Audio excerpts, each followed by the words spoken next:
UP के इटावा में हुए कथावाचक विवाद पर सूबे की सियासत गरमाई है। समाजवादी पार्टी के प्रमुख अखिलेश यादव इस मुद्दे पर लगातार प्रदेश सरकार को निशाने पर ले रहे हैं। इस बीच अखिलेश यादव का एक और बयान आया है जिस पर विवाद गरमा सकता है।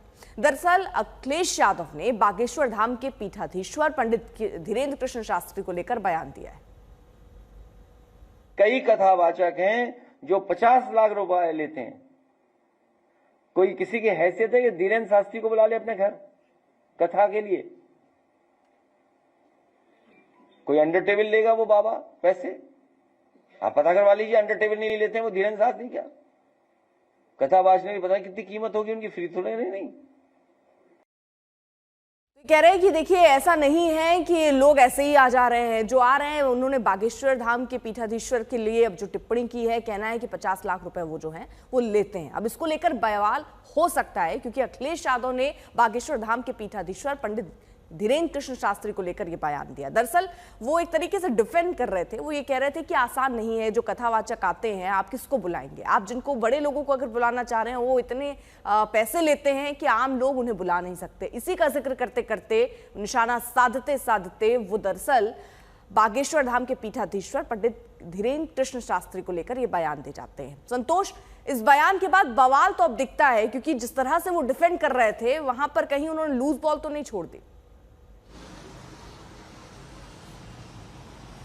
देखिए, बिल्कुल समाजवादी पार्टी के अध्यक्ष अखिलेश यादव ने इटावा के मामले पर यह बयान दिया है कि कई कथावाचक ऐसे हैं जो लाखों रुपए लेते हैं और धीरेन्द्र शास्त्री का नाम लेते हुए कहा गया कि धीरेन्द्र शास्त्री 50 लाख रुपए तक लेते हैं और जो परिवार जिसने इटावा में कथा कराई उसकी हैसियत नहीं थी कि लाखों रुपए दे सके।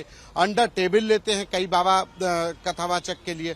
तो ये एक तरीके से धीरेन्द्र शास्त्री के साथ साथ उन तमाम कथावाचकों के ऊपर भी समाजवादी पार्टी के अध्यक्ष अखिलेश यादव ने अटैक किया है, उनको सवालों के घेरे में खड़ा किया है कि कथावाचक लाखों रुपया लेते हैं और धीरेन्द्र शास्त्री का बाकायदा नाम लेकर के कहा गया कि धीरेन्द्र शास्त्री लेते हैं 50 लाख रुपए और अंडर टेबल लेते हैं।